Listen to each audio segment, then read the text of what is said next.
The stairway had found itself upon meself rather as it had before yet not after.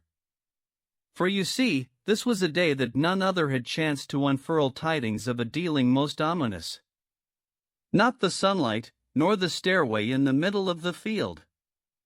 No. No, indeed. The field was in the middle of nowhere. That was the ominous part. Many, many a field have I wandered into. I have found many more seeking the middle.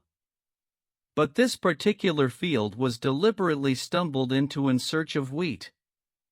Not grass or chaff. Although both would soon be found readily available.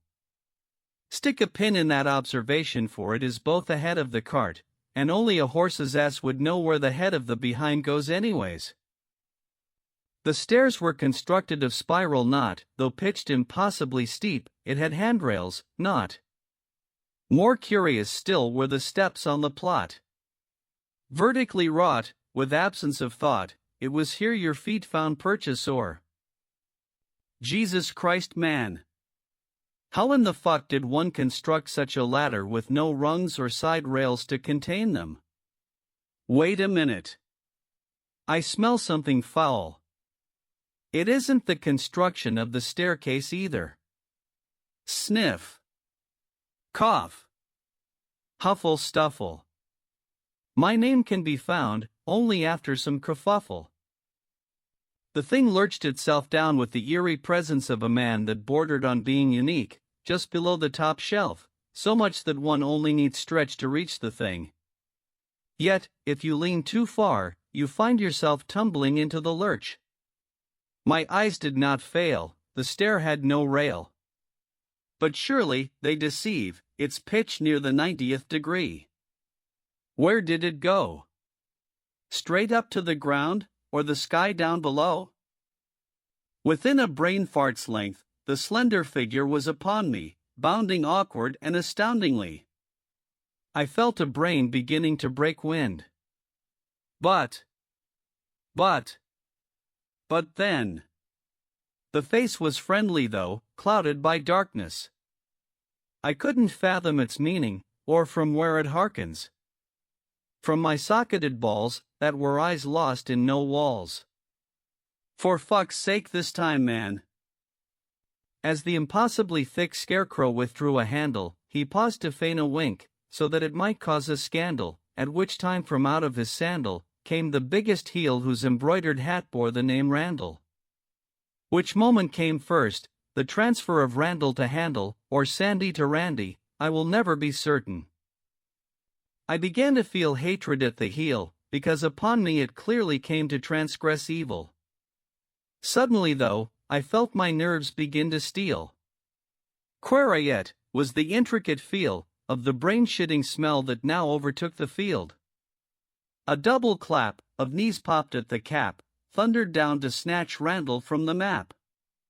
I quivered in awe as he was tossed into a sack, made of burlap, most black. Before my eyes and ears then came a thunderous demonstration of a proclamation. What is that awful smell that I detect from my cellar? To my sweet Babu, what must I tell her? That little shite Randall has gone off with my liquor. Without permission, and who is this window licker? I say once again. My name is Warren, and what is this kerfuffle? I stood there, unable to process anything. This couldn't be real. No. It must be the Warren boomed.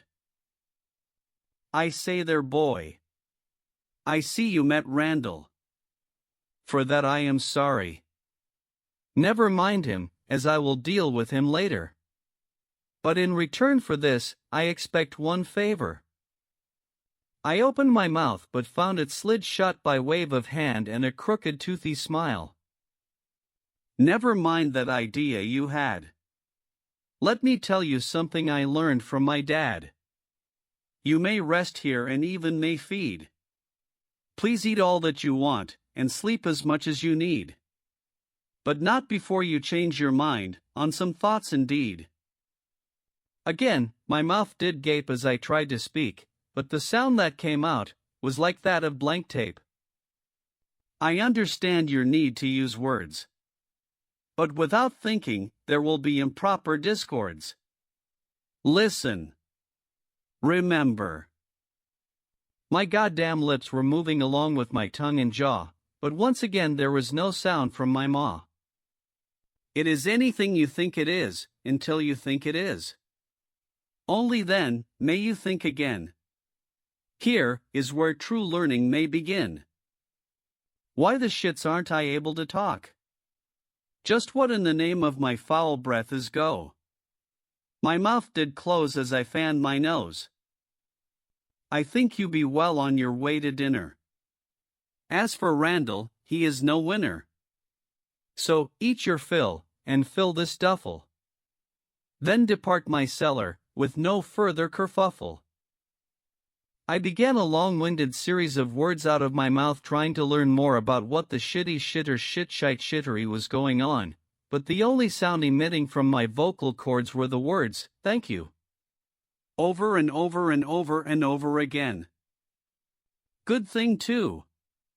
Because the sack, made of burlap most black, was tossed with accuracy stellar, screening the Warren's ascent from his cellar.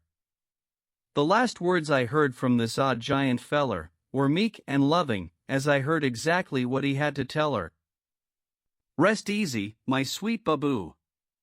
There is nothing in that cellar that will ever harm you.